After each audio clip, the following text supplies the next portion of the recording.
மின்மினியின் வளைகாப்பு நல்ல விதமாக நடந்து முடிந்தது. சாலிகிராமம் வீட்டில் அர்ச்சனா ஸ்ருதியின் குழந்தைகளுக்கு லோஷன் தேய்த்து மசாஜ் செய்து கொண்டிருந்தார். அப்போது குழந்தைகள் இருவரின் அழுகை சத்தமும் அதிகமாக இருந்தது.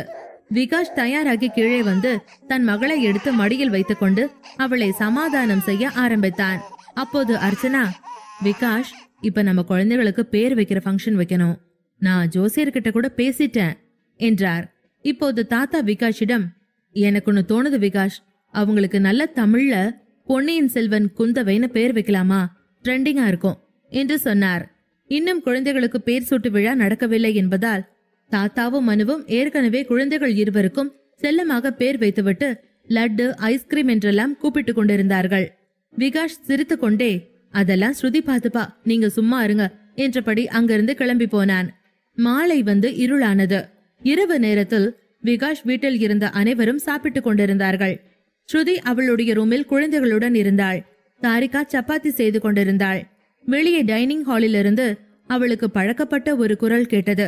அந்த சத்தம் கேட்டு சப்பாத்தி உருட்டுவதை ஒரு நிமிடம் நிறுத்தினாள் தாரிகா. பின் தன் சந்தேகமெல்லாம் நம்பிக்கையாக மாறி மயங்க் தான் வந்திருக்கிறான் என்று எல்லாவற்றையும் விட்டுவிட்டு கிச்சன் வாசலில் போய் நின்று கொண்டாள். அவள் எதிர்பார்த்தபடி மயங்க் தான் வந்திருந்தான். டைனிங் டேபிளில் ஒரு சேரில் அவன் அமர்ந்திருக்க அவனை சுற்றி எல்லா குடும்பத்தாரும் நின்று கொண்டிருந்தார்கள். அர்ச்சனா உணர்ச்சி வசப்பட்டு, இதெல்லாம் எப்படி நடந்தது?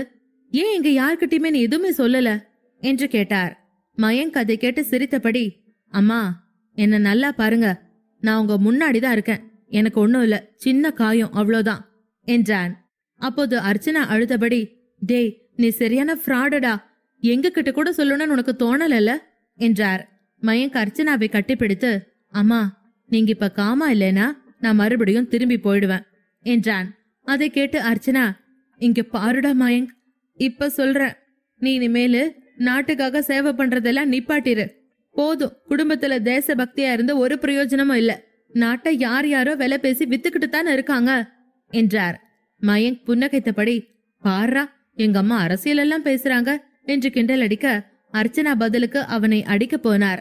தாரிகா டைனிங் ஹால் பக்கம் பார்த்து கொண்டிருந்தாள். அங்கு என்ன நடக்கிறது என்று அவளால் புரிந்து கொள்ள முடியவில்லை.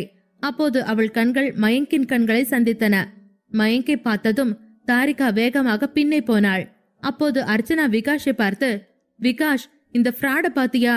இவன் எப்படி இருக்கான்னு பாத்தியா? இப்படி நடந்துச்சுன்னு கூட வீட்டுல யாருகிட்டயுமே சொல்லல பாத்தியா? இதாண்டா உங்க தேசபக்தி என்றார். அப்போது மனு அங்கிருந்து வெளியே வந்து கிச்சனில் நின்று கொண்டிருந்த தாரிகாவிடம், அண்ணி, நம்ம பெட்ட பத்தி என்ன நினைக்கிறீங்க? நான் சொன்ன மாதிரி அண்ணா உங்களை தேடி வந்துட்டாங்க பாத்தீங்களா என்றாள். தாரிகா அதற்கு பதில் எதுவும் சொல்லவில்லை. ஆனால் மனு அவளிடம், இந்த வாட்டியாவது அவரை நல்லா கவனிச்சுக்கோங்க. உங்களுக்கு கால் வந்த உடனே நீங்க பேசாதத நான் குடும்பத்துக்கு தெரியாம மறைக்கிற மாதிரி இந்த தடவை மறைக்க முடியாது. வீட்ல எல்லாரும் பாத்துட்டு இருப்பாங்க. அண்ணனுக்கு அடிபட்டிருக்கு என்று சொன்னாள். அப்போது தாரிகா, என்னாச்சு, அவருக்கு அடிபட்டிருக்கா என்று கேட்டாள். ஆமா, அண்ணனுக்கு காயமாயிடுச்சு. டியூட்டில இருந்தப்ப எதிரிங்க கூட சின்னதா ஃபைட் பண்ணிருக்காரு. அதுல ஒரு ஆக்சிடென்ட் ஆயிருக்கு. அதான் ஒரு வாரமா அண்ணன் கூப்பிடல போல இருக்கு. எனக்கே இது இப்பதான் தெரியும் என்று சொன்னாள். அண்ணனுக்கு காயமா? ரொம்ப வலி இருக்குமா மனு என்று தாரிகா கேட்டாள். தாரிகா முகத்தில் இருந்த பயத்தை பார்த்து சிரித்த மனு, அண்ணி, என்கிட்ட எது கேக்குறீங்க? ராத்திரி போய் அண்ணனுக்கு எங்கெங்க வலிக்குதுன்னு கவனிங்க. இப்போதைக்கு சப்பாத்தி சுட்டு கொடுங்க, அண்ணனுக்கு பசிக்குதாமா என்று சொன்னாள். தாரிகா சரி என்று சொல்லிவிட்டு மறுபடியும் சப்பாத்தி போட ஆரம்பித்தாள். தாரிகா சப்பாத்திகளை சுட்டு எடுத்துக்கொண்டு அவசரமாக டைனிங் ஹால் வந்து மயங்கின் காயத்தை பார்த்தாள். மயங்க் விகாஷோடு அமர்ந்திருந்தான். தாரிகா அவனை பார்த்தபோது அவன் தலையில் கட்டு போடப்பட்டிருந்தது. அதன் பின் தாரிகா அவனை பார்க்க முடியாமல் தலை குனிந்து அர்ச்சனாவிடம் சப்பாத்தியை கொடுத்துவிட்டு போனாள். மயங்கின் கண்கள் தாரிகாவின் பின் போக, தட்ட பார்த்து சாப்பிடு தம்பி என்று அர்ச்சனா அதட்டினார். சற்று நேரத்தில் மயங்க் மற்றும் அனைவரும் சாப்பிட்டு முடித்தார்கள். அதன் பிறகு விகாஷ் மயங்கை மாடிக்கு அவனுடைய ரூமுக்கு கூட்டிக் கொண்டு போனான். மயங்க் விகாஷின் குழந்தைகளை பார்க்க ஆசைப்பட்டதால் அவனை அந்த ரூமுக்கு அழைத்து போனான். இருவரும் ரூமுக்கு போன போது ஸ்ருதி படுத்திருந்ததால் விகாஷ் ஸ்ருதியின் தோளை தட்டி, ஸ்ருதி, யார் வந்திருக்காங்கன்னு பாரு என்றான். அவன் சத்தம் கேட்டு கண்களை திறந்த ஸ்ருதி தன் எதிரில் மயங்கினை பார்த்து, மயங்க், எப்ப வந்த? சொல்லவே இல்ல, என்ன இது காயம் என்று பரபரத்தாள். அதை கேட்ட மயங்க், எந்திரிக்க வேணா ஸ்ருதி, நான் என் குட்டி பிசாசு ரெண்டையும் பார்க்க வந்த என்று சொல்லிக்கொண்டே குழந்தைகளின் தொட்டிலை நோக்கி போனான்.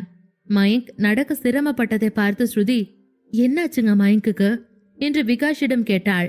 மயங்க் பெண் குழந்தையை கையில் எடுத்துக்கொண்டு, நான் நல்லாத்தான் இருக்க, எனக்கு சின்ன ஆக்சிடென்ட் அவ்வளோதான் என்று சொன்னான்.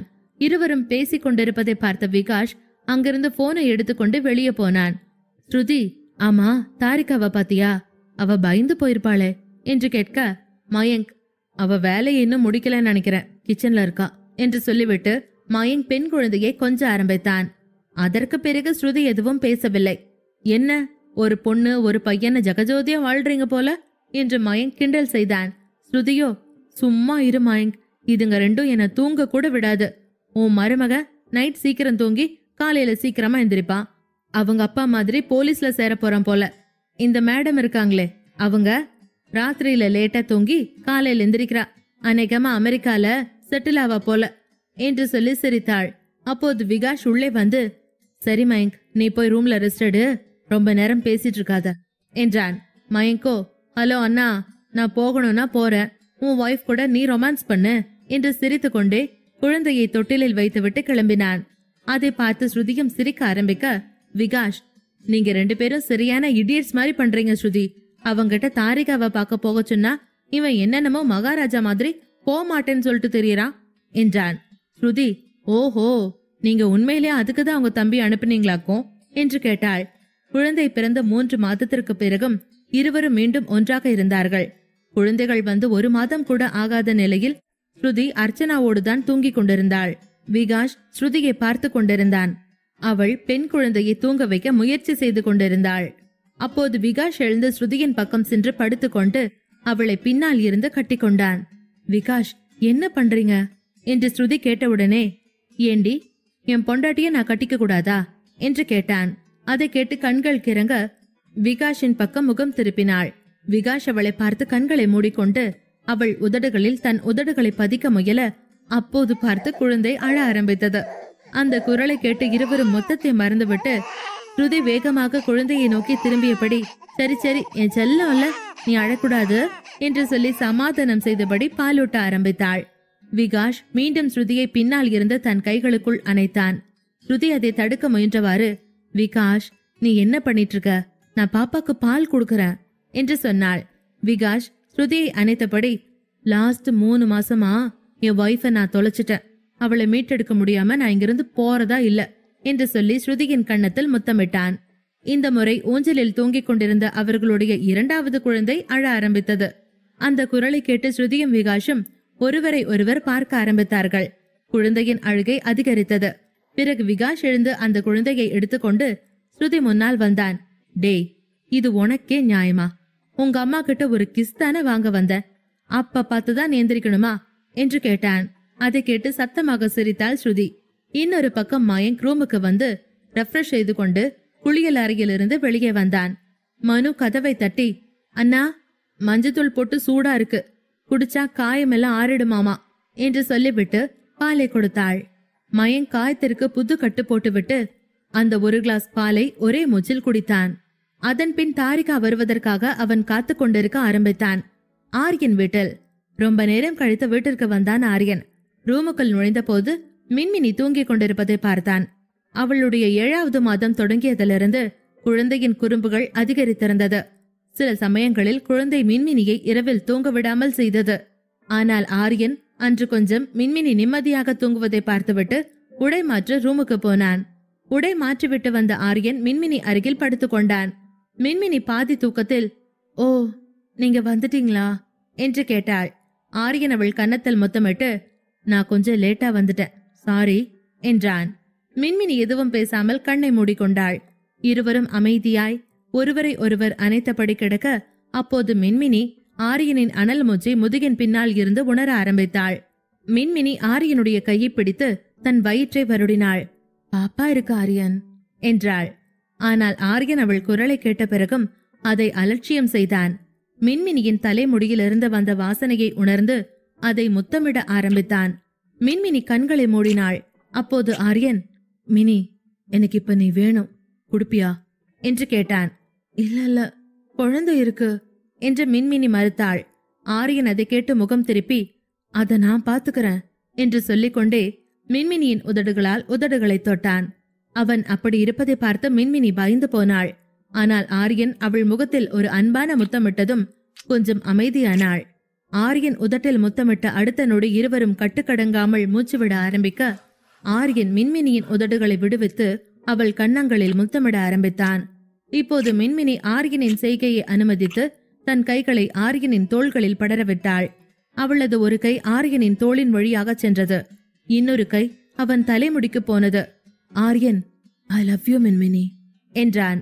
மின்மினியும் லவ் யூ டு ஆரியன் என்று முணுமுணுத்தாள். அவள் மிகவும் மோகத்தோடு ஆரியனை பார்த்து கொண்டிருந்தாள். 2 மாதங்களுக்கு பிறகு இருவரும் பக்கம் பக்கம் வந்திருந்தார்கள். ஆரியன் பொறுமை இழந்தவன் போல தன் டி-ஷர்ட்டை கழற்றி எறிந்தான். மின்மினி அதை பார்த்து அதிர்ச்சியாகி ஆரியன் பாப்பா வயித்துல இருக்கு என்று சொல்லவும் அந்த குரலை கேட்டு சுயநினைவுக்கு திரும்பிய ஆரியன் அவளிடமிருந்து விலகி சாரிமா என்றான். அதே நேரம் விகாஷ் வீட்டில் மயங்க் வலி நிவாரணி மாத்திரைகளை போட்டதால் ரொம்ப நேரம் தாரிகாவிற்காக காத்திருக்க முடியாமல் தூங்கியிருந்தான். திடீரென்று அவனுக்கு முழிப்பு தட்டியது. வேகமாக படுக்கையில் இருந்து எழுந்து நேரம் பார்த்தான். மணி அதிகாலை 4 என காட்டியது. அப்போதுதான் தாரிகா தன்னை பார்க்க ரூமுக்கே வரவில்லை என்று அவனுக்கு புரிந்தது. அவனுடைய பொறுமையெல்லாம் அதற்கு மேல் தாக்கு பிடிக்க முடியாமல் போயிருந்தது. மயங்க் படுக்கையிலிருந்து கோபமாக எழுந்து பல்லை கடித்துக் கொண்டு, நான் வீட்டுக்கு உன்னை பார்க்க வந்ததுக்கு அப்புறமும் கூட நீ இப்படிதான் நடந்துக்கிறியா? நான் உன்னை விடுறதா இல்ல, இன்னைக்கு இருக்கு உனக்கு என்று சொல்லிக்கொண்டே மறுபடியும் குப்புறப்படுத்து தூங்கி போனான். காலை 7 மணிக்கு மயங்க் குளித்து விட்டு கீழே வந்தபோது வீட்டில் பரபரப்பு அதிகமாகி இருந்தது. மயங்க் மனஸ்வினியிடம், என்னாச்சு, ஏதாவது பூஜையா என்று கேட்டான். மனுவோ சந்தோஷமாக, அண்ணா இன்னைக்கு பாப்பாக்கு பேர் வைக்க போறாங்க, நேத்திக்கு அதை பத்தி உங்ககிட்ட பேசிட்டு இருந்தாங்களே என்று சொன்னாள். மயங்க், ஓ ஆமாமா நான் மறந்துட்டேன் என்றபடி டைனிங் டேபிளில் அமர்ந்தான். மனு காஃபியை கொடுத்தபடி, இந்த காஃபி சின்னி ஸ்பெஷல், சூப்பரா இருக்கும், குடினா என்றாள். ஆனால் அதை கேட்டவுடன் மயங்கின் முகம் மாறியது. வாய் வரை போன காஃபி கப்பை கீழே வைத்துவிட்டு, இல்ல நான் காஃபி குடிக்கிறது நிறுத்திட்டேன் என்றபடி அங்கிருந்து எழுந்து போனான். தாரிகா உள்ளே இருந்து அதை கேட்டுக்கொண்டிருந்தாள். அர்ச்சனா ஏதோ சொல்லி இருப்பார், அதனால்தான் மயங்க் தன்னை வெறுக்கிறான். இனி என்ன செய்வது? தான் மறுபடியும் தன்னுடைய கொடுமைக்கார மாமா அத்தை வீட்டிற்கே அவள் திரும்பி போக வேண்டி வருமோ என்று அவள் மேலும் பயப்பட ஆரம்பித்தாள். ஆரியன் வீட்டில் மின்மினி காலையில் எழுந்து ஆச்சியோடு சேர்ந்து பூஜை ரூமில் சாமி கும்பிட்டுவிட்டு மேலே வந்தபோது ஆரியன் இன்னமும் தூங்கிக் கொண்டிருந்தான். மின்மினி அவனிடம் போய் அவனை எழுப்பி, எந்திரிங்க ஆரியன், லேட்டாச்சு, இன்னைக்கு நீங்க கம்பெனிக்கு போலியா என்று கேட்டாள். ஆரியன் போர்வையை இழுத்து போர்த்தி கொண்டு, என்ன கொஞ்ச நேரம் தூங்க விடு, நானே நைட்டெல்லாம் தூங்க முடியாம இப்பதான் தூங்க ஆரம்பிச்சேன், கம்பெனிக்கு நான் லேட்டா போய்க்கிறேன் என்று சொன்னான். அப்போது ஒரு வேலைக்காரன் மின்மினியிடம் வந்து, மேடம் உங்களை பாக்குறதுக்கு கீழே உங்க ஃப்ரெண்ட்ஸ் வந்திருக்காங்க என்று சொன்னான். அதை கேட்ட மின்மினி மறுபடியும் ஆரியனை எழுப்பி, எந்திரிங்க மணி 10 என்று சொன்னாள். ஆனால் ஆரியனோ திரும்பவும் தூங்க போகவும், சரி என்னமோ பண்ணுங்க, அப்புறம் லேட்டாச்சு அது இதுன்னு என்கிட்ட கத்துக்கூடாது என்று தலையணையை தூக்கி அவன் மீது எரிந்துவிட்டு கீழே வந்திருக்கும் நண்பர்களை பார்க்க போனாள். கீழே ஸ்வஸ்திகா வந்திருந்தாள். அவளோடு 2 மாணவர்கள் அமர்ந்திருந்தார்கள். ஸ்வஸ்திகா மின்மினியை பார்த்ததும், ஹாய் மினி, எப்படி இருக்க என்று கேட்டாள். மின்மினி அந்த இருவரையும் ஆச்சரியமாக பார்த்தபடி, இவங்க 2 பேரும் பிரின்ஸும் பிரஜோத்தும் தானே, நம்ம கிளாஸ்ல நம்ம டீம்ல தானே இருக்காங்க என்று கேட்டாள். ஸ்வஸ்திகாவும் ஆமாம் என்றாள். பிரின்ஸும் பிரஜோத்தும் மின்மினியின் பிரம்மாண்ட வீட்டை பார்த்து வாயடைத்து போயிருந்தார்கள். அதன் பிறகுதான் அவர்கள் டீம் கல்லூரியில் ஒரு பிரசன்டேஷன் கொடுக்க வேண்டும் என்று அவர்கள் அங்கே வந்திருக்கிறார்கள் என்பதை ஸ்வஸ்திகா விளக்கினாள். மின்மினி கல்லூரி படிப்பின் இறுதி நாட்கள் ஆரம்பமாக இருந்தன. அதற்காக மாணவர்களை பல குழுக்களாக பிரித்திருந்தார்கள். மின்மினி, ஸ்வஸ்திகா, பிரஜோத் மற்றும் பிரின்ஸ் ஒரு குழுவில் இருந்தார்கள். மின்மினி அனைவருக்கும் வணக்கம் சொல்லிவிட்டு ஸ்வஸ்திகாவோடு அங்கேயே அமர்ந்து அவர்களுடைய பிரசன்டேஷன் பற்றி விவாதிக்க ஆரம்பித்தாள். கொஞ்ச நேரம் கழித்து ஆச்சி அங்கே வந்தார். ஆச்சியை பிரின்ஸ் மற்றும் பிரஜோத்திற்கு மின்மினி அறிமுகப்படுத்தினாள். ஆச்சிக்கு ஏற்கனவே ஸ்வஸ்திகாவை தெரியும். எனவே ஆச்சி அவர்களை வரவேற்றுவிட்டு அனைவருக்கும் ஜூஸ் கொண்டு வர சொல்லிவிட்டு அங்கிருந்து கிளம்பினார். அதன் பிறகு நால்வரும் மறுபடியும் தங்களுடைய பிரசன்டேஷன் விவாதத்தில் மும்முரமாக இருந்தனர். கொஞ்ச நேரம் கழித்து ஸ்வஸ்திகா மின்மினியின் தோளில் இடித்து, ஞாபகம் இருக்கா? நாளைக்கு கேம்பஸ் இன்டர்வியூ இருக்கு. உங்க ஆள் நாளைக்கு நம்ம காலேஜுக்கு வரப்போறாரு என்றாள். மின்மினி புரியாமல் பார்க்க, நாளைக்கு ஆரியன் குரூப் ஆஃப் கம்பெனில இருந்து கேம்பஸ் இன்டர்வியூக்காக நம்ம காலேஜுக்கு ஆரியன் வராரு. உனக்கு என்னப்பா, நீ டென்ஷன் ஆக வேண்டியதே இல்ல. ஆரியன் தான் உன்னை ஏற்கனவே அவரோட லைஃபுக்கே பார்ட்னரா சூஸ் பண்ணிட்டாரே என்றாள். அவள் குரலில் ஒரு விதமான பொறாமை ஒலித்தது. மின்மினி அதை கேட்டு சிரித்தபடி, இல்ல, எனக்கு கேம்பஸ் இன்டர்வியூல ஆரியனோட தயவெல்லாம் தேவையே இல்ல. என் சொந்த திறமையில எனக்கு வேலை வேணும் என்று சொன்னாள். ஸ்வஸ்திகா அதை கேட்டு நக்கலாக சிரிக்க ஆரம்பித்தாள். உன்னோட சொந்த திறமைக்கு நீ நேர சினிமால கொரியோகிராஃபி தான் பண்ண போகணும் என்றாள். அப்போது பிரஜோத் இருவரையும் இடைநிறுத்தி, மின்மினி, எனக்கு ரொம்ப பசிக்குது, கொஞ்சம் ஸ்நாக்ஸ் இருந்தா எடுத்துட்டு வா. இவ்வளவு பெரிய வீடு, இவ்வளவு பெரிய கிச்சன், டைனிங் ஹால் எல்லாம் வச்சிருக்கீங்க. ஆனா எங்களை அங்க கூப்பிட்டு போனன்னு உங்களுக்கு கொஞ்சமாவது தோணுச்சா என்று கேட்டான். அதை கேட்டதும் ஸ்வஸ்திகாவும் பிரின்ஸும் தலையில் அடித்து கொள்ள, ஸ்வஸ்திகா மின்மினியிடம், இல்ல மினி, அவனுக்கு எதுவும் கொடுக்காத. இங்க வர்றதுக்கு முன்னாடி எங்க கூட தனியா 3 எக் பஃப் சாப்பிட்டு தான் வந்தான் என்று சொன்னாள். மின்மினி பிரஜோத்தின் வார்த்தைகளை கேட்டு ஆச்சரியமாக அவனை பார்த்தாள். அதன் பிறகு அவனுடைய பெரிய வயிற்றை பார்த்து சிரிக்க ஆரம்பித்தாள். ஓ, என்ன மாதிரி உனக்குள்ளே ஒரு பாப்பா இருந்து பசி பசின்னு கேக்கும் போல.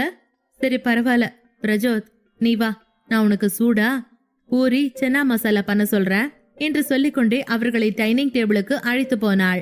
மின்மினியின் பேச்சை கேட்டு பிரஜோத் மகிழ்ந்தான். மின்மினி ஸ்வஸ்திகாவையும் பிரின்ஸையும் தன்னோடு டைனிங் ஹாலுக்கு அழைத்து போனாள். அதன் பிறகு கிச்சனுக்கு போய் அனைவருக்கும் சென்னா மசாலா செய்ய சொன்னாள். இன்று அவளுக்குமே சென்னா மசாலா பூரி சாப்பிட வேண்டும் என்று ஆசையாக இருந்தது. ஆரியனுடைய விருப்பமான காலை உணவை அவள் தனதாக மாற்றியிருந்தாள். குழந்தையின் அசைவு காரணமாக அவள் வயிற்றை பிடித்து கொண்டு வந்து சேரில் உட்கார்ந்தாள். டே இருடா, சென்னா மசாலா வருது, கொஞ்சம் வெயிட் பண்ணு என்று வயிற்றை பார்த்து சொன்னாள். ஸ்வஸ்திகா, என்னாச்சு மினி, குழந்தை உதைக்குதா என்று கேட்டாள். மின்மினி ஆமாம் என்று அழுத்து கொள்ளவும், நாற்காலியில் அமர்ந்திருந்த ஸ்வஸ்திகா வயிற்றை பிடித்துக் கொண்டு சிரித்தாள். தன் காதை மின்மினியின் வயிற்றில் வைத்துக் கொண்டு மறுபடியும் குழந்தை துள்ளுவதை உணர்ந்த ஸ்வஸ்திகா துள்ளி குதித்து, ஹே ஆமாண்டி, உன் புள்ள உதைக்குது என்று சொன்னாள். அதை கேட்டு பிரஜோத்தும் பிரின்ஸும் சந்தோஷப்பட்டார்கள். பிரஜோத் எழுந்து, நானும் ஒரு தடவை காதல் வைக்கட்டுமா என்று கேட்க, மின்மினி என்ன சொல்லுவது என்று தெரியாமல் தடுமாறினாள். அவள் பின்னால் இருந்து யாரோ செருமம் சத்தம் கேட்டது.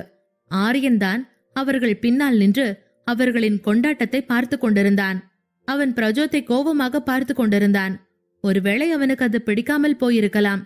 தன்னுடைய மனைவியிடம் இன்னொருவன் அப்படி கேட்பது அவனுக்கு பிடிக்கவில்லை. தன் கோபத்தை அடக்கிக் கொண்டு, ஹாய் ஸ்வஸ்திகா, என்ன இந்த பக்கம் என்று கேட்க, ஸ்வஸ்திகா, ஹாய்னா, பிரசன்டேஷன் விஷயமா பார்க்க வந்தோம் என்று பதில் சொன்னாள். அதன் பிறகு பிரஜோத் அமைதியாக அமர்ந்தான். ஆரியன் அவர்கள் இருவரையும் பார்த்து, ஹாய் கைஸ் என்று சொன்னான். பிரஜோத் உடனே, ஹாய் பிரதர், கங்க்ராட்ஸ் என்றான்.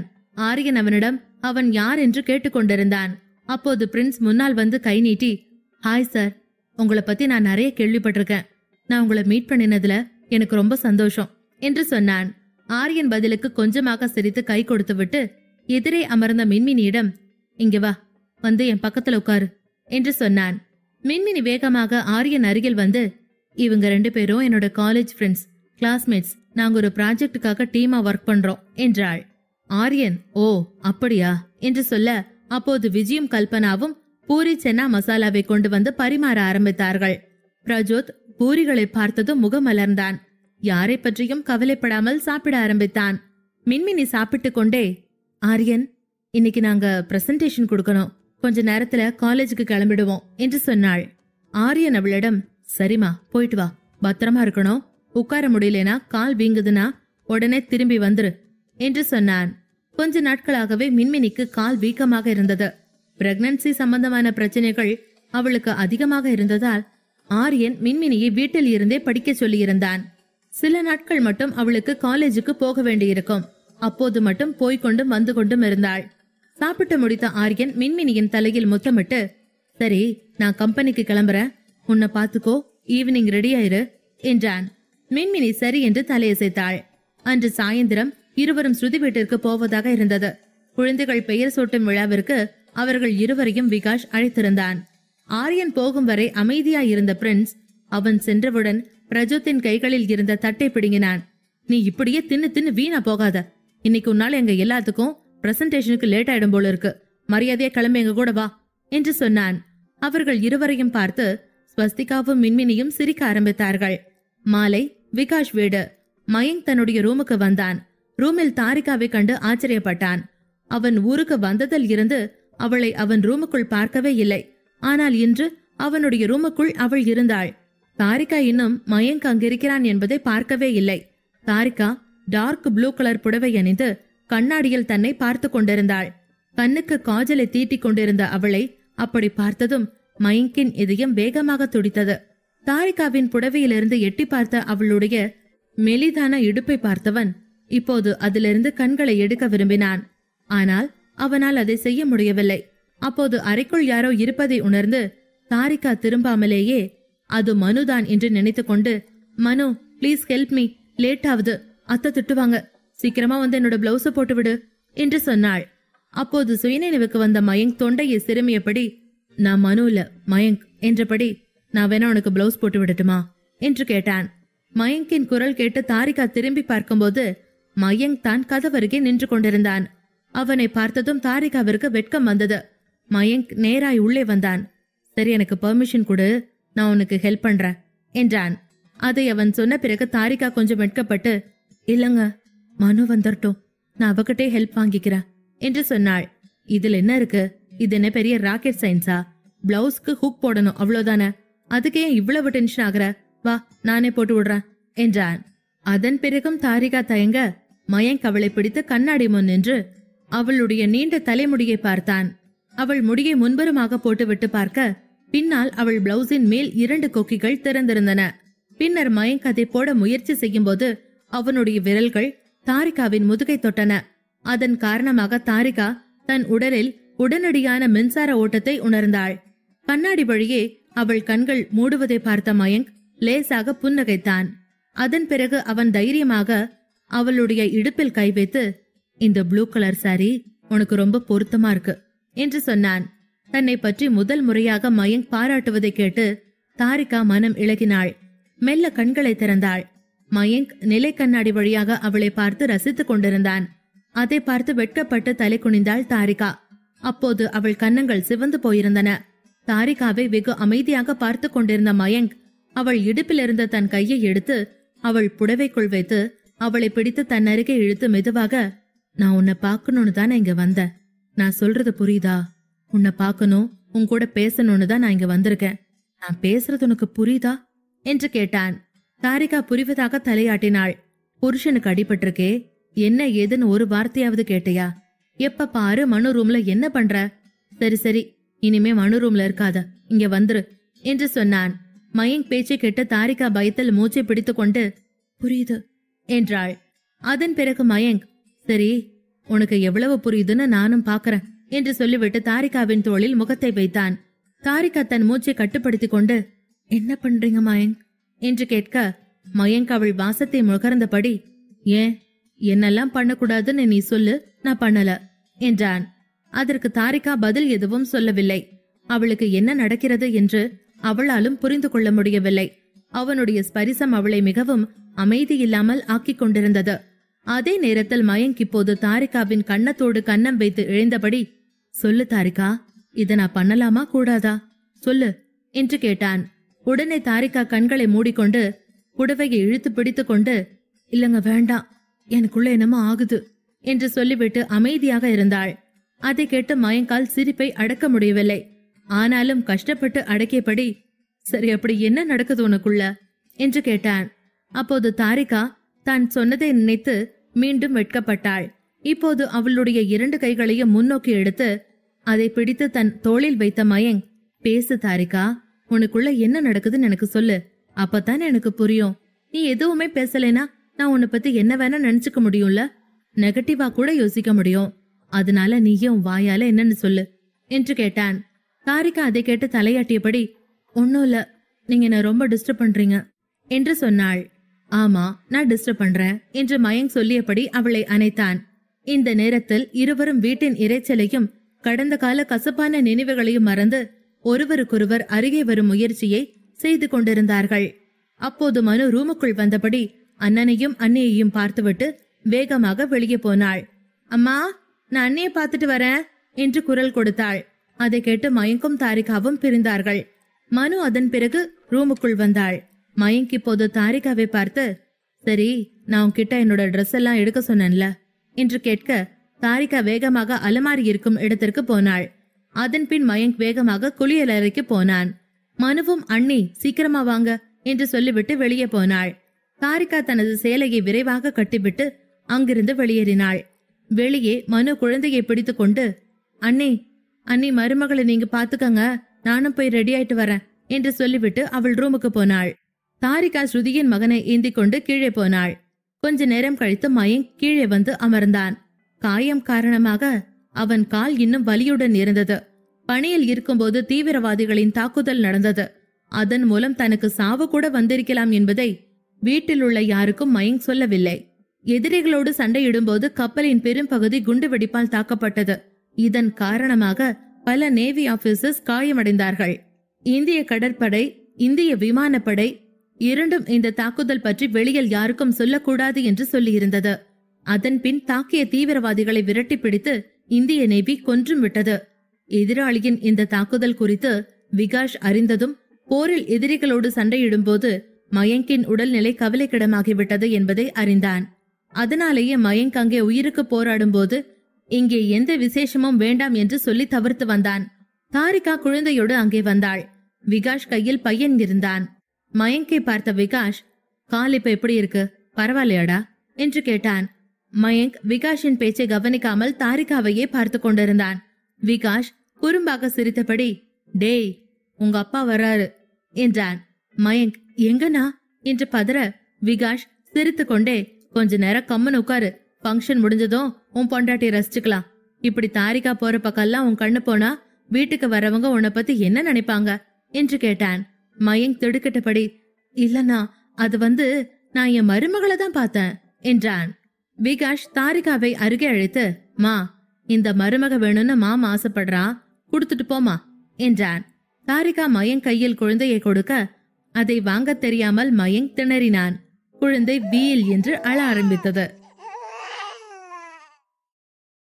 மயங்க் தாரிகாவை பார்த்து கொண்டிருப்பதை பார்த்த விகாஷ் அவனை கிண்டல் செய்தான்.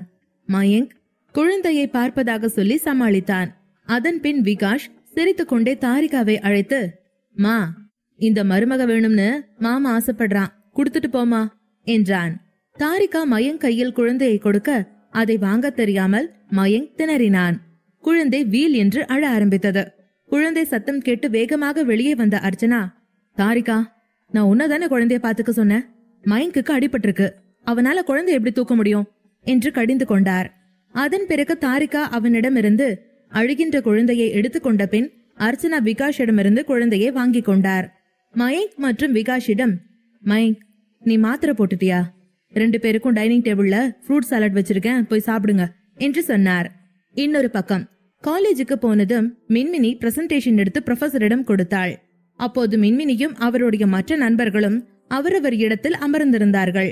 ஸ்வஸ்திகா மின்மினியிடம் தன்னுடைய வாட்டர் பாட்டிலை திறந்து தண்ணீர் கொடுத்து, மினி, இந்தா தண்ணீர் குடி என்று சொன்னாள். மின்மினியோ, இல்ல ஸ்வஸ்திகா, எனக்கு இப்ப எதுவுமே வேண்டாம் என்றாள். ஸ்வஸ்திகா மறுபடியும், நீ வந்ததுல இருந்து தண்ணி குடிக்காம இருக்க, ஆச்சி உன்னை நான் கவனமா பாத்துக்கணும்னு சொல்லிருக்காங்க என்று சொன்னாள். அதை கேட்ட பிரஜோத், கவலைப்படாத ஸ்வஸ்திகா, நாங்க 2 பேரும் இப்பதான் கொஞ்சம் முன்னால கேன்டீன்ல ஃபலூடா சாப்பிட்டு வந்தோம், அதனால மின்மினிக்கு தாகம் எடுக்காது என்று சொன்னான். அவன் சொல்வதை கேட்டுவிட்டு ஸ்வஸ்திகா மின்மினியை பார்த்து முறைத்தாள். மின்மினி, பாரு, கிளைமேட் வேற சில்லுன்னு இருக்கு, இப்ப நீ தேவையெல்லாம் ஐஸ்கிரீம் எல்லாம் சாப்பிடுற, உனக்கு சளி பிடிச்சா ஆச்சி என்னதான் திட்டுவாங்க என்று சொன்னாள். மின்மினி அதை கேட்டு சிரித்தபடி, அதெல்லாம் எனக்கு ஒண்ணும் ஆகாது, நான் கோயம்புத்தூர்காரி, எனக்கு இந்த கிளைமேட் எல்லாம் ஜுஜூபி ஒன்னும் பண்ணாது, நீ பயப்படாத என்றவள். அதன் பிறகு, நான் ஈவினிங் ஸ்ருதி வீட்டுக்கு வேற போனோம், சரி நான் கிளம்புறேன், மீதி நீங்க பாத்துக்கங்க என்று சொல்லிவிட்டு அவள் அங்கிருந்து கிளம்பினாள். ஸ்வஸ்திகா மின்மினியை வேகமாக பின்தொடர்ந்து சென்று, இரு நானும் கூட உன்னை கார் வரைக்கும் டிராப் பண்றேன் என்றாள்.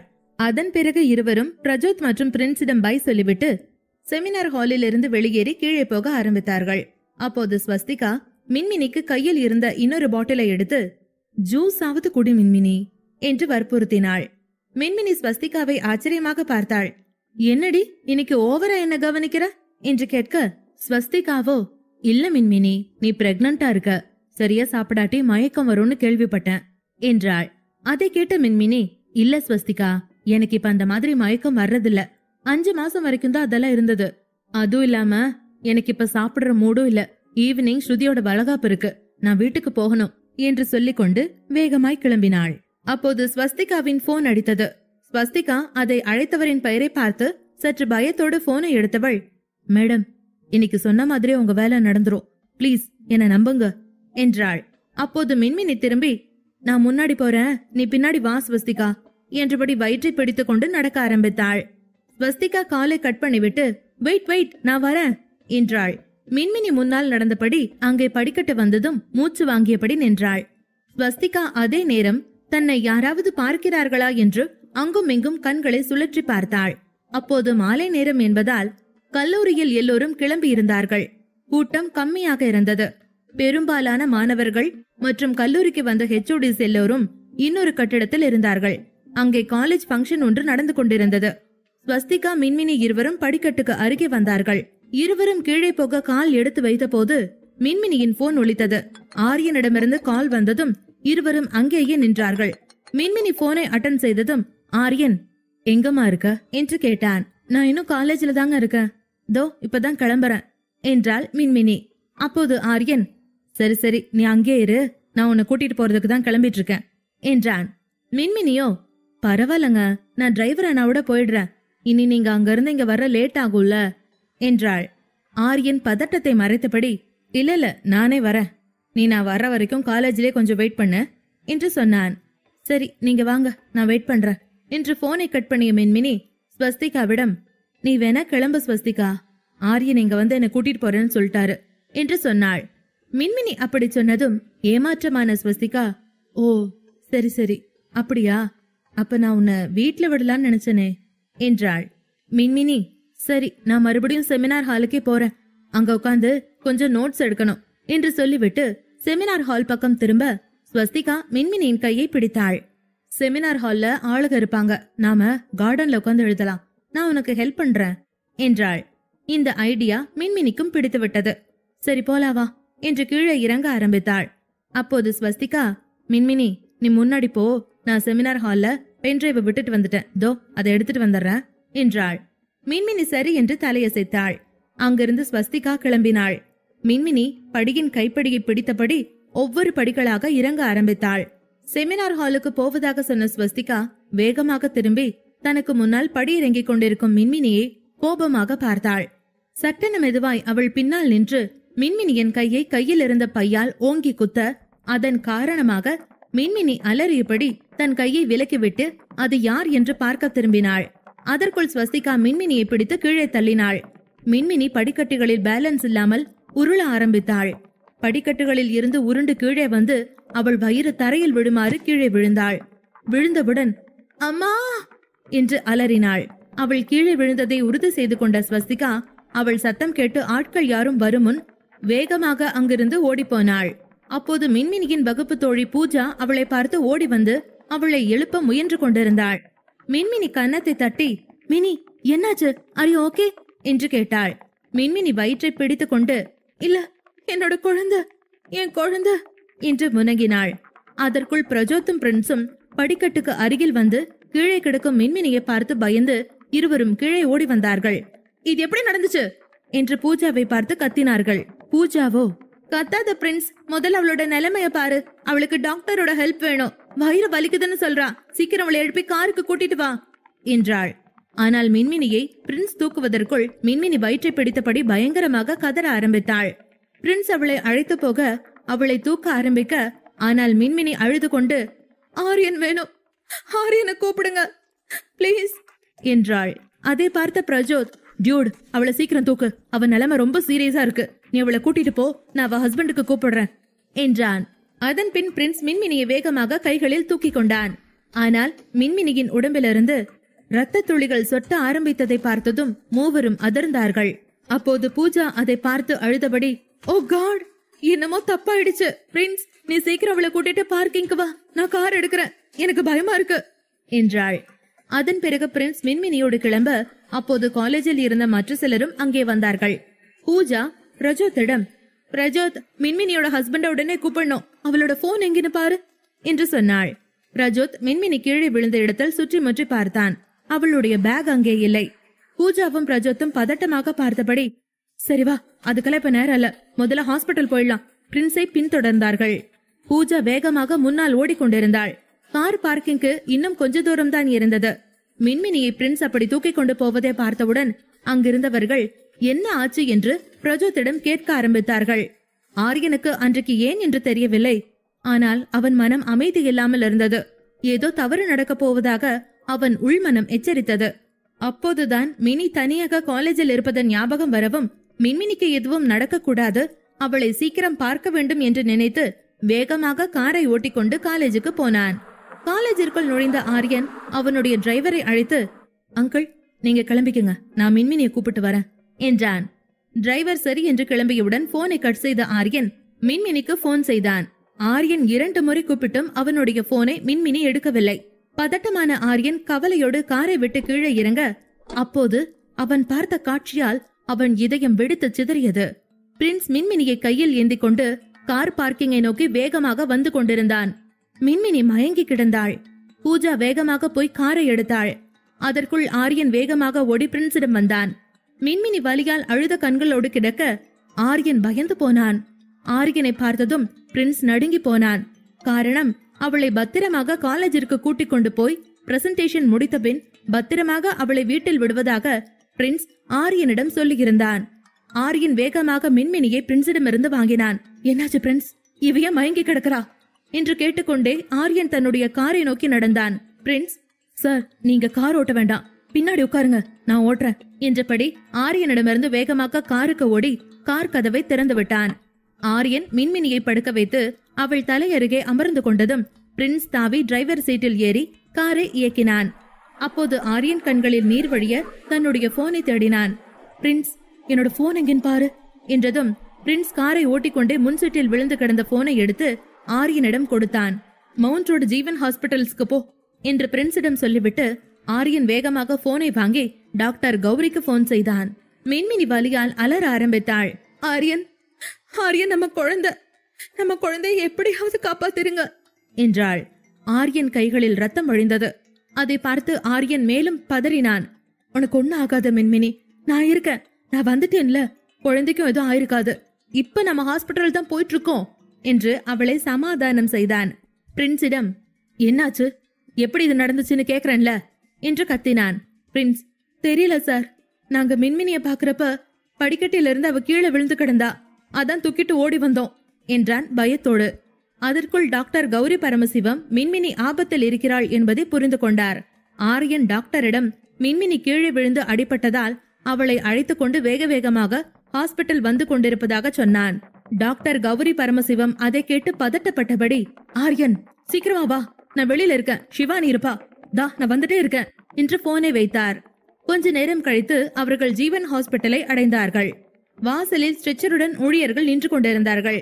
மின்மினியை ஆரியன் ஸ்ட்ரெச்சரில் படுக்க வைத்தான். ஆரியன் ஸ்ட்ரெச்சர் பின்னால் வேகமாக ஓட ஆரம்பித்தான்.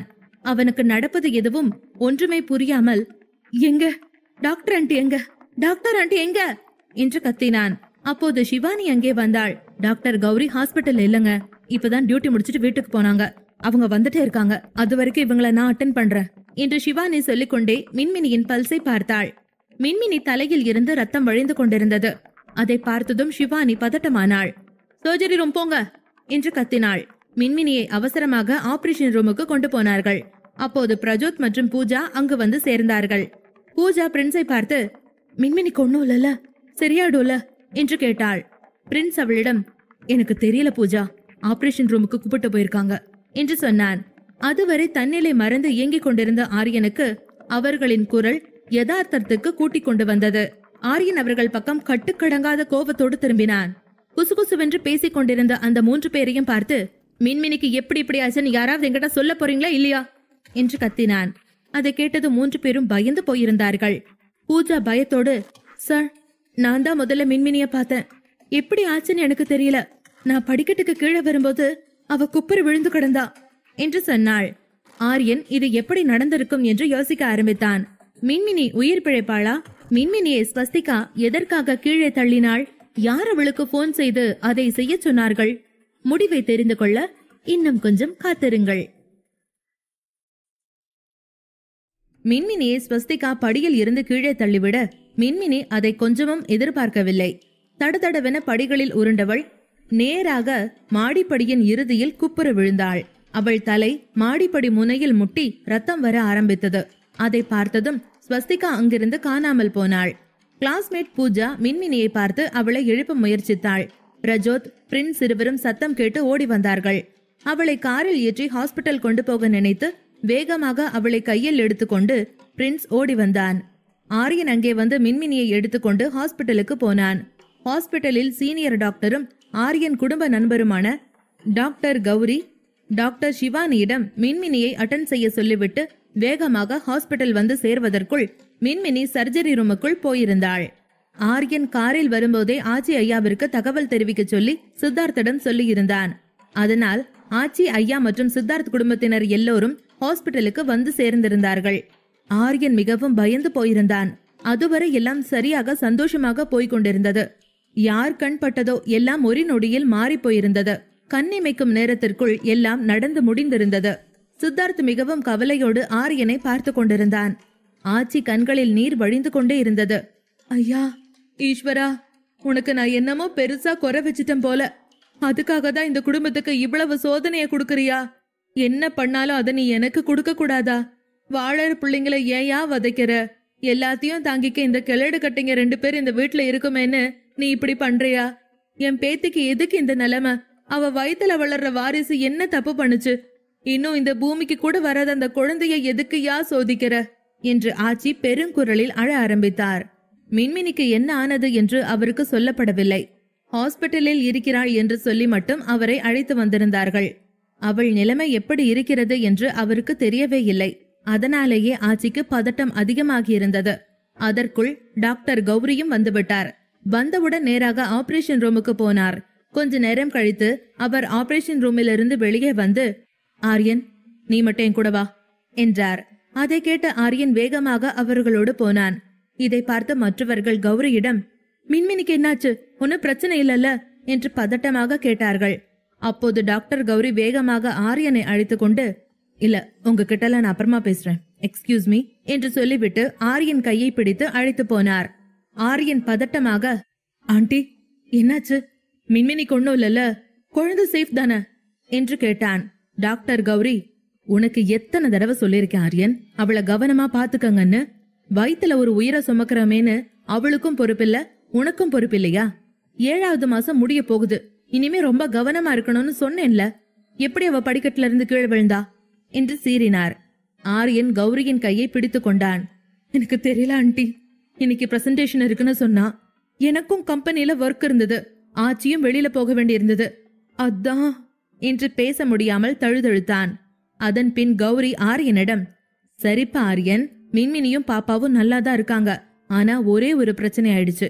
அத சொல்லதான் உன்னை கூப்பிட்டேன். உன்னை ரொம்ப பேனிக் பண்ண விரும்பல. மின்மினிக்கு தலையில் அடிபட்டிருக்கு. அவளை கான்சியஸ்க்கு கொண்டு வர முயற்சி பண்ணிட்டு இருக்கோம். குழந்தைய உடனே காப்பாத்தணும், அவளுக்கு ப்ரீ டெலிவரி ஆகணும், அதை தவிர வேற வழி இல்ல என்றார் பரபரப்பாக. ஆரியன் மிகவும் நொறுங்கி போனான். முழு வளர்ச்சி இல்லாம குழந்தை வெளியில வந்தா அது நல்லதா ஆண்டி? குழந்தைக்கு ஒன்னும் ஆகாதுல்ல என்று கேட்டான். இல்ல ஆரியன், குழந்தை ஹெல்தியா இருக்கு. மின்மினிக்கு கான்சியஸ் வந்துட்டா நார்மல் டெலிவரி நடக்கலாம், இல்லனா ஆபரேஷன் பண்ணி நடக்கலாம். டெலிவரி எப்படி வேணா நடக்கலாம். ஆனா இந்த நேரத்துல நீ அவ கூட இருக்கணும் என்று சொல்லிக்கொண்டு ஆரியனை உள்ளே வர சொல்லி நர்ஸிடம் இன்ஸ்ட்ரக்ஷன் கொடுத்துவிட்டு முன்னால் போனார் டாக்டர் கௌரி. ஆரியன் நர்ஸ் கொடுத்த உடைகளை அணிந்து கொண்டு கைகளுக்கு கிளவுஸ் போட்டபடி மின்மினி அருகே வேகமாக வந்தான். அவள் கண்களில் மட்டும் நீர் வழிந்தபடி இருந்தது. ஆனால் முழிக்கவில்லை. டாக்டர் கௌரி ஆரியனிடம், ஆரியன், அவளை எழுப்பு ஆரியன், தூங்க விடாத என்று சொன்னார். ஆரியன் வேகமாக அவள் அருகில் சென்று, மின்மினி, மினிமா, எந்திரிடா என்றான். அவள் அன்றைக்கு காலையில் தன்னை எழுப்பியது அவனுக்கு ஞாபகம் வரவும் கண்களில் நீர் வந்தது. மின்மினி, உனக்கு ஒண்ணு ஆகாது. நம்ம குழந்தைக்கு எதுவும் ஆயிடக்கூடாதுன்னா நீ கண்ணு முழிக்கணும். லேபருக்கு ட்ரை பண்ண Mini, push the baby out, இல்லனா குழந்தை நம்மளை விட்டு போயிடும் மின்மினி என்று சொன்னான். மின்மினி அதை கேட்டுக்கொண்டே கண்களை மூடினாள். ஆரியன் அவள் கன்னத்தில் தட்டி, இல்ல மின்மினி, தயவு செஞ்சு நீ இப்ப தூங்க கூடாது, கண்ணு மொழி, பேபி வெளியில வரப்போகுது என்றான். மின்மினி பரிதாபமாக, இல்ல ஆரியன், எனக்கு தூக்கம் வருது என்றாள். எல்லோரும் அறுவை சிகிச்சை அறைக்கு வெளியே நின்று கடவுளிடம் பிரார்த்தனை செய்து கொண்டிருந்தார்கள். ஐயா உள்பட எல்லார் முகத்திலும் பயம் தெளிவாக தெரிந்தது. அதே சமயம் பிரின்ஸ், பூஜா மற்றும் பிரஜோத் அங்கிருந்து போகவே இல்லை. அவர்கள் தங்களுக்குள், ஆமா, இந்த ஸ்வஸ்திகா எங்க? அவதான் இவளை பாத்துக்கிட்டா, அவ மின்மினி கூட தானே இருந்தா என்று பிரின்ஸ் கேட்க, அப்போது பிரஜோத், டியூட், அவளோட அட்ரஸ் என்ன? அவ எங்க தங்கியிருக்கான்னு உனக்கு தெரியுமா என்று கேட்டான். பிரஜோத் அப்படி கேட்டதும் மற்ற இருவரும் மௌனமானார்கள். கொஞ்ச நேரத்தில் அறுவை சிகிச்சை அறையின் கதவு திறந்தது. ஆச்சி ஐயாவின் கையை கெட்டியாக பிடித்துக் கொண்டார். ஈஸ்வரா, நல்ல செய்தியா சொல்லுப்பா என்று வேண்டினார். அப்போது டாக்டர் கௌரி வேகமாக வெளியே வந்து, ஆண்டி, நீங்க கொள்ளுப்பாட்டி ஆயிட்டீங்க என்றார். ஆச்சி அதை கேட்டு குழம்பியபடி லேசாக சிரித்தார். ஐயா வேகமாக, கௌரி, முதல்ல மின்மினி நல்லா இருக்காளா இல்லையா, எனக்கு அதை சொல்லு என்று பதட்டப்பட்டார். ஆச்சி வேகமாக, எப்படி கௌரி, மின்மினிக்கு இன்னும் 7 மாசம் முடியலையே என்று கேட்டார். கௌரி சிரித்துக் கொண்டே, என்ன ஆச்சி, குறப்பிரசவம்னு ஒண்ணு இருக்குல்ல, பதட்டத்துல மறந்துட்டீங்களா? நடந்த ஆக்சிடென்ட்ல குழந்தை பாதிச்சிருச்சு. மின்மினிக்கும் கான்சியஸ் வரல. 2 பேரையும் பிழைக்க வைக்கணும்னா ஆபரேஷன் பண்ணி தான் குழந்தைய வெளியில கொண்டு வரணும். அதான் பண்ணிட்டோம். உங்களுக்கு பேரன் பிறந்திருக்கான் என்றார். அதன்பின் ஆச்சி மனம் சமாதானமானது. நல்லவேளை நீ ஊர்ல இருந்த கௌரி, இல்லைன்னா என்ன ஆயிருக்குமோ. ஈஸ்வரா, உனக்கு நான் வைரத்துல கவசம் செஞ்சு போடுறேன் என்று வேண்டிக் கொண்டார். அதன்பின் ஐயா மறுபடியும், அம்மா பையன் 2 பேரும் நல்லா இருக்காங்களா என்று கேட்டவுடன், ஆமா ஐயா, உங்க பேரன் ஆரோக்கியமா இருக்கான். மின்மினி கான்சியஸுக்கு வர கொஞ்சம் லேட் ஆகும். 2 பேரும் சௌக்கியம் என்று சொன்னார். ஆச்சிக்கும் ஐயாவுக்கும் அதை கேட்டுவிட்டு கண்ணீரோடு புன்னகையும் வந்தது. இருவரும் ஒருவரை ஒருவர் கட்டி கொண்டனர். அப்போது மகாதேவன் அவரிடம் வந்து, சரிடா சொக்கா, இப்ப நீங்க 2 பேரும் கீழே விழுந்துட போறீங்க. பாத்தியாடா, நம்ம வீட்ல இப்ப 2 குட்டி புலி இருக்கு என்று சொன்னார். அதை கேட்டு ஆச்சியும் ஐயாவும் சந்தோஷமாக இருந்தார்கள். இப்போது எல்லாரும் பயத்திலிருந்து சந்தோஷத்திற்கு மாற ஆரம்பித்திருந்தார்கள். சித்தார்த்தும் நிவாஜினியும் ஆச்சியை கட்டிப்பிடித்து வாழ்த்து சொன்னார்கள். அப்போது யசோதா சித்தார்த் குழந்தை அபியை பார்த்து, பாத்தியாடா அபி, உனக்கு ஒரு ஃப்ரெண்ட் வந்துட்டான். உன்னை பாக்குறதுக்கு அவனால வெயிட் பண்ண முடியல போல, அதான் சீக்கிரமாவே வந்துட்டான் என்று சொல்லி சிரித்தார். எல்லோரும் வெளியே சந்தோஷமாக இருந்தார்கள். ஆரியன் ரூமில் மின்மினி அருகில் அமர்ந்திருந்தான். அவள் நெற்றியில் அன்போடு முத்தமிட்டான். இன்று அவள் ஆரியனுக்கு மிகப்பெரிய பரிசு ஒன்றை கையில் கொடுத்திருக்கிறான். அதுவும் மிகுந்த சிரமத்திற்கு நடுவில் அவள் கொடுத்திருந்தாள். மின்மினிக்கு மிகப்பெரிய நன்றி சொல்ல ஆரியன் கடமைப்பட்டிருந்தான். அவன் அவளுடைய நிலைமையை பார்த்து மிகவும் பயந்து போயிருந்தான். நடந்த விபத்தால் பல்வேறு விதமான கெட்ட விஷயங்கள் நடக்கலாம் என்று அவன் எதிர்பார்த்தாலும் நல்ல வேளையாக கடவுள் அந்த மாதிரியான எந்த விஷயத்தையும் அவர்களுடைய வாழ்வில் நடக்க அனுமதிக்கவில்லை. மின்மினிக்கு சிசேரியன் டெலிவரியில் ஒரு ஆண் குழந்தை குறை பிரசவத்தில் பிறந்திருந்தது. அதன் பின் நர்ஸ் அவனை வெளியேறச் சொன்னார். மின்மினிக்கு வேறு ரூம் ஒதுக்கப்பட்டிருப்பதாகவும் கொஞ்ச நேரத்தில் அவள் அங்கே வந்து விடுவாள் என்றும் சொன்னார். ஆரியன் அந்த பாதுகாப்பு உடைகளை கழற்றி கொடுத்துவிட்டு ஆபரேஷன் ரூமை விட்டு வெளியே வந்ததும் சித்தார்த் அவனை அணைத்துக் கொண்டான். அதுவரை தன்னை கட்டுப்படுத்திக் கொண்டிருந்த ஆரியன் சித்தார்த் அணைத்தவுடன் அழ ஆரம்பித்தான். சித்தார்த் அவனிடமிருந்து பிரிந்து, ஏண்டா அழற? அதான் குழந்தைக்கு ஒரு ஆபத்தும் இல்லாம நல்லபடியா பிறந்துருச்சுல்ல, தங்கச்சி நல்லா தானே இருக்காங்க, நீ ஏன் இப்ப போய் அழற என்று கேட்டான். ஆரியனுக்கு அது ஆச்சரியமாக இருந்தது. எல்லாம் நல்லபடியாக முடிந்ததும் இந்த கண்ணீர் ஏன் வருகிறது என்று ஆரியனால் கூட புரிந்து கொள்ள முடியவில்லை. எல்லாமே பதட்டமாக இருந்தது. ஆனால் கொஞ்ச நேரத்தில் எல்லாம் சரியாகிவிட்டது. அவன் பிள்ளையின் உயிர், மின்மினியின் உயிர் எல்லாம் காப்பாற்றப்பட்டு விட்டது என்கிற சந்தோஷ கண்ணீராக கூட அது இருக்கலாம். ஆரியனுக்கு இந்நேரத்தில் மின்மினியை தவிர யாரோடும் அவனுடைய உணர்வுகளை பகிர்ந்து கொள்ள வேண்டாம் என்று தோன்றியது. ஆனால் மின்மினிக்கு இன்னமும் ஓய்வு தேவைப்பட்டது. அதனால் ஆரியன் யாரோடும் எதுவும் பேசாமல் அங்கிருந்த சேரில் அமர்ந்தான். இன்னொரு பக்கம் சித்தார்த் சொல்வதை கேட்டு ஐயா அவர்கள் அருகில் வந்தார். ஆரியன் கண்ணீரை துடைத்தான். அப்போது ஐயா ஆரியனை கட்டிப்பிடித்தபடி, ஆரியன், சந்தோஷமான நாள்ல அழவே கூடாது. வாழ்த்துக்கள் மிஸ்டர் ஆரியன், வெற்றிகரமா நீங்க இப்ப அப்பா ஆயிட்டீங்க போல என்றார். ஐயா அப்படி மரியாதையாக ஆரியனிடம் பேசியதை பார்த்த ஆரியன் சிரித்தான். இருவர் கண்களிலும் கண்ணீர் வந்தது. அப்போது மகாதேவன் அவர்கள் இருவரையும் பார்த்து, அட, நீங்க 2 பேரும் கூடவா இந்த மாதிரி நேரத்தில் அழுதுட்டு இருக்கணும் என்று கேட்டார். ஐயா அப்போது அங்கிருந்த நர்ஸ் மற்றும் வார்ட் பாயிடம் கற்றையாக பணத்தை எடுத்து கொடுத்துவிட்டு, இதை எல்லாத்துக்கும் கொடுங்க என்றார். அதன் பின் சித்தார்த் பக்கம் திரும்பிய தாத்தா, இங்குள்ள எல்லாருக்கும் இனிப்பு வாங்கி கொடுறா, என்னோட பேரன் பிறந்த நாள்ல இங்க இருக்கிற எல்லாரோட வாழ்க்கையும் தித்திப்பா இருக்கணும் என்று சொன்னார். தாத்தா சொன்னதை கேட்டு அங்கிருந்து சிரித்து கொண்டே ஸ்வீட் வாங்க கிளம்பினான் சித்தார்த். எல்லாமே சரியாகிவிட்ட நிலையில் இப்போது பிரின்ஸ், பூஜா, பிரஜோத் மூவரும் அங்கிருந்து வெளியே போனார்கள். கொஞ்ச நேரம் கழித்து ஆச்சி, ஐயா மற்றும் ஆரியன் மூவரும் இன்குபேட்டர் ரூமுக்கு வெளியே நின்று கொண்டிருந்தார்கள். கண்ணாடி வழியே தன் எதிரில் இருந்த காட்சியை பார்த்த ஆச்சியின் கண்களில் ஆனந்த கண்ணீர் பெருகியது. இன்குபேட்டரில் தூங்கிக் கொண்டிருந்த ஆரியனின் குழந்தை கண்ணாடி சுவர் வழியாக அது கண்களை மூடி தூங்கியதை பார்த்தான் ஆரியன். அவனுக்கும் கண்ணீர் வந்தது. ஆரியனின் கையை பிடித்துக் கொண்டிருந்த ஆச்சி, ஆரியன், அவன் எப்ப நம்மகிட்ட வருவா? எனக்கு ஒரு வாட்டி தொட்டு பார்க்கணும் என்று சொன்னார். ஐயாவும் ஆரியனும் ஆச்சியை பார்த்து சிரித்தார்கள். ஆரியன் இப்போது ஆச்சியை கட்டிப்பிடித்து நெற்றியில் முத்தமிட்டு, இப்ப இல்ல ஆச்சி, இன்னும் கொஞ்ச நாள் இவன் இங்கதான் இருப்பான், அதுக்கப்புறம் தான் நம்ம கிட்ட வருவான் என்று சொன்னான். ஆச்சி யதார்த்தம் புரிந்து அதன் பிறகு அமைதியாக குழந்தையை பார்க்க ஆரம்பித்தார். அப்படியே கொஞ்ச நேரம் கழிந்தது. அதற்குள் நர்ஸ் அவர்களிடம் மின்மினியை ஸ்பெஷல் ரூமுக்கு மாற்றி இருப்பதாக சொன்னார். அவர்கள் மூவரும் மின்மினி இருக்கும் ரூமுக்கு வந்தார்கள். மின்மினி இன்னமும் கண் விழிக்கவில்லை, தூங்கிக் கொண்டிருந்தாள். அப்போது ஆச்சி கல்பனாவிற்கு போன் போட்டு அவரிடம் சில முக்கியமான பொருட்களை எடுத்து கொண்டு வர சொன்னார். மின்மினியும் குழந்தையும் இன்னும் சில மாதங்கள் இங்கேதான் இருக்க போகிறார்கள். அதனால் ஒரு சில விஷயங்களுக்கு ஆச்சி தயாரானார். அதே நேரத்தில் ஐயா மின்மினியை விட்டுவிட்டு அங்கிருந்து கம்பெனிக்கு கிளம்பினார். ஆரியன் மற்ற எல்லாவற்றையும் மறந்துவிட்டான். இப்போது அவன் கவனம் எல்லாம் மின்மினியின் தலையில் பட்ட காயத்தின் மீது இருந்தது. எப்படி கீழே விழுந்திருப்பா என்று யோசிக்க ஆரம்பித்தான். உடனே அந்த 3 நண்பர்களை அவன் தேடினான். அப்போதுதான் அந்த 3 பேரும் அங்கிருந்து போய்விட்டது அவனுக்கு தெரிந்தது. உடனே அவனுக்கு ஸ்வஸ்திகாவின் ஞாபகம் வந்தது. மின்மினி கையை பிடித்து கொண்டு, இப்பயாவது சொல்லு மின்மினி, இதெல்லாம் எப்படி நடந்தது என்று கேட்டபடி அவள் அருகில் அமர்ந்து கொண்டான். விகாஷின் வீட்டில் பூஜை அறையில் எல்லாரும் அமர்ந்திருந்தார்கள். இன்று அவர்களுடைய குழந்தைகளுக்கு பெயர் சூட்டு விழா நடைபெற்றது. ஸ்ருதி தன் மகனை மடியில் வைத்துக் கொண்டிருந்தாள். விகாஷ் தன் பெண் குழந்தையை மடியில் வைத்துக் கொண்டிருந்தான். தீக்ஷிதர் மந்திரம் மோதி கொண்டிருந்தார். எல்லாரும் பூஜையில் தீவிரமாக இருந்தார்கள். அப்போது பின்னால் இருந்த மயங்க் தன் அருகில் இருந்த தாரிகாவின் கையையும் மெதுவாக பிடித்துக் கொண்டு, உன்கிட்ட ஒரு விஷயம் பேசணும் என்றான். அதை கேட்டு கொஞ்சம் பயந்து போன தாரிகா, இப்பவா?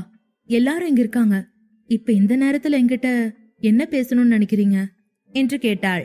மயங்கோ, ஆமா, இப்பதான் பேசணும், ரூமுக்கு வா என்றான்.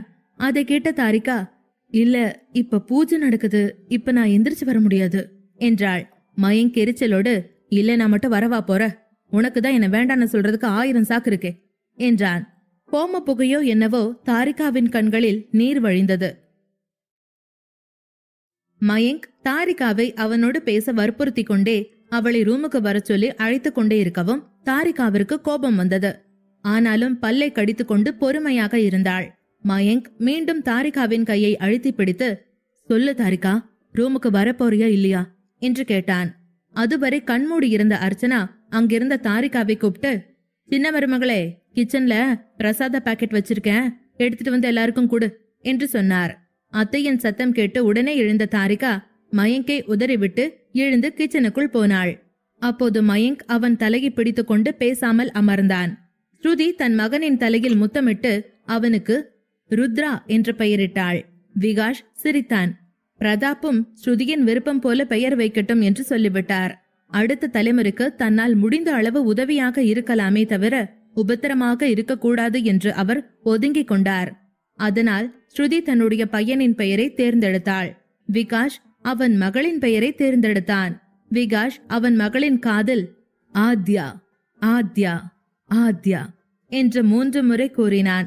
அதன் பின் பூஜை அறையில் இருந்து எல்லோரும் எழுந்தார்கள். மயங்க் தாரிகாவை தேடி கிச்சனுக்கு வந்தான். அப்போது தாரிகா தன் சேலையை இழுத்து செருகியபடி பிரசாத பாக்கெட்டுகளை சரிபார்த்து கொண்டிருந்தாள். தாரிகா, மை லவ்லி வைஃப் என்று சொல்லிக்கொண்டே மயங்க் வேகமாக தாரிகாவின் பின்னால் சென்று அவளை அன்போடு பார்க்க ஆரம்பித்தான். அந்த நேரத்தில் வந்திருந்த அனைவருக்கும் கொடுக்க பிரசாதத்தை ஒரு பெரிய பாக்ஸில் வைத்துக் கொண்டிருந்தாள் தாரிகா. அப்போது அவளுக்கு பின்னால் மயங்க் நெருக்கமாக நிற்பதை அவள் அறிந்து கொண்டாள். மயங்கிடம் ஏதோ சொல்ல அவள் வாயெடுக்க ஆனால் மயங்க் அவள் இடுப்பில் கை வைத்து பின்னாடி இருந்த அவளை தன்னோடு அணைத்து கொண்டு, உனக்கு என் கூட பேச எப்பதான் நேரம் கிடைக்கும் என்று கேட்டான். தாரிகா, என்னாச்சு உங்களுக்கு?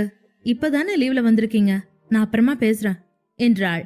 மயங்கோ, ஹலோ, நான் ஒன்னும் 1 வருஷம் லீவ்ல வரல, 1 மாசம் லீவ்ல வந்திருக்க. 1 மாசம் இப்படிங்கிறதுக்குள்ள முடிஞ்சிரும். நான் சொல்றத சொல்லிட்டேன், அப்புறம் உன் இஷ்டம் என்றான். தாரிகா அவனோடு நெருங்குவதை தவிர்க்க நினைத்தாள். தவிர கிச்சனுக்கு வேறு லாக் இல்லை. மயங்க் அப்போது தாரிகாவின் கையை பிடித்து கொண்டு அவனுக்கு முன்னால் கிச்சன் ஸ்லாபில் வைக்கப்பட்டிருந்த பெட்டிகளில் பிரசாதத்தை போடத் தொடங்கினான். அவன் கைகள் அவள் மீது உரசியபடி இருந்தது. தாரிகா வெட்கப்பட்டு கொண்டே, இல்ல நானே பண்ணிக்கிறேன் என்றாள். ஆனால் மயங்க் விடவில்லை. நான் ஹெல்ப் பண்றேன்னு சொல்றேன்ல, என அதுக்காவது விடு. இன்னைக்கு நான் உன்கிட்ட பேசியே ஆகணும். உன்னை என் கூட கூட்டிட்டு போறேன். அத பத்தி நாம நிறைய பேசணும். அதுவும் இல்லாம உனக்கு நான் நிறைய பனிஷ்மெண்ட் கொடுக்கணும், அது வேற பாக்கி இருக்கு என்று சொன்னான். அதை கேட்டுவிட்டு தாரிகா ஓரக்கண்ணால் அவனை பார்க்க ஆரம்பித்தாள். அவளுக்குள் உள்ளூர நடுக்கம் எடுத்தது. பிறகு மயங்க் அவளை பார்த்து கொண்டு, ஆமா, உன்கிட்ட நான் இத பத்தி பேசணும்னு நினைச்சு உனக்கு நிறைய வாட்டி கூப்பிட்டேன். ஆனா நீ ஒரு தடவை கூட போன் எடுக்கவே இல்ல. என்ன நீ ரொம்ப ஹர்ட் பண்ணிட்ட. அதுக்கான எல்லா கணக்கும் டேட் வைஸ் எங்கிட்ட இருக்கு. அந்த கணக்கெல்லாம் இன்னைக்கு நான் தீக்க போறேன் என்றான். அதை கேட்டு தாரிகா பயந்து போனாள். மயங்க் அவள் கையை தன் கைகளுக்குள் வைத்து முத்தமிட்டு, ஏன் பயப்படுற? நீ தப்பு பண்ணிட்ட, அது உண்மைதான் இல்லையா? அதனாலதான் இப்ப உனக்கு பயமா இருக்கு. அப்படின்னா நான் உன்னை தண்டிக்கணும் தானே என்று கேட்டான். தாரிகா, மயங்க், தயவு செஞ்சு என் கைய விடுங்க, வீட்ல விசேஷம், யாராவது வந்துட போறாங்க என்று சொன்னாள். மயங்க் அவள் முகத்தில் உள்ள முடியை காதுக்கு பின்னால் தள்ளிக்கொண்டு, சரி போறேன், ஆனா ஒண்ணு மட்டும் சொல்றேன், நம்ம 2 பேரும் ஒன்னாதான் நைட் தூங்க போறோம் என்று சொல்லிவிட்டு அவள் கன்னத்தில் முத்தமிட்டு அங்கிருந்து விலகி போனான். அப்போது பக்கத்து விட்டு சங்கீதா கிச்சனுக்குள் வந்தாள். மயங்க் வெளியேறுவதை பார்த்து கமுக்கமாக சிரித்தபடி, என்னம்மா, உன் புருஷன் உன்னை வேலை செய்யக்கூடாதுன்னு சொல்றானா என்று கேட்டபடி, அர்ச்சனாக்கா பிரசாத பாக்ஸ் எல்லாம் எடுத்துட்டு வர சொன்னாங்க என்று சொன்னாள். தாரிகா, ஆமா ஆண்டி, நான் கூட அதான் ரெடி பண்ணிட்டு இருக்கேன் ஆண்டி என்று சொல்லி சமாளித்தாள். அப்போது ஹாலில் நிவாசினியும் சித்தார்த்தும் விகாஷ் மற்றும் ஸ்ருதி அருகில் நின்று கொண்டிருந்தார்கள். ஹாஸ்பிட்டலில் இருந்து வீட்டிற்கு போய் குளித்துவிட்டு விகாஷ் வீட்டிற்கு சித்தார்த் கிளம்பி வந்திருந்தான். ஸ்ருதி கோபமாய், நிவா, நீ கூட வந்துட்ட, எங்க அந்த மின்மினி, ஏன் இன்னும் வரல என்று கேட்க, மின்மினி வராததற்கான காரணத்தை ஸ்ருதியிடம் சொல்ல ஆரம்பித்தாள் நிவாஷினி. நடந்ததை கேட்டு ஸ்ருதி முதலில் பயந்து போனாலும் டாக்டர் உதவியால் எல்லாம் சரியாகிவிட்டது என்று தெரிந்ததும் அமைதியானாள்.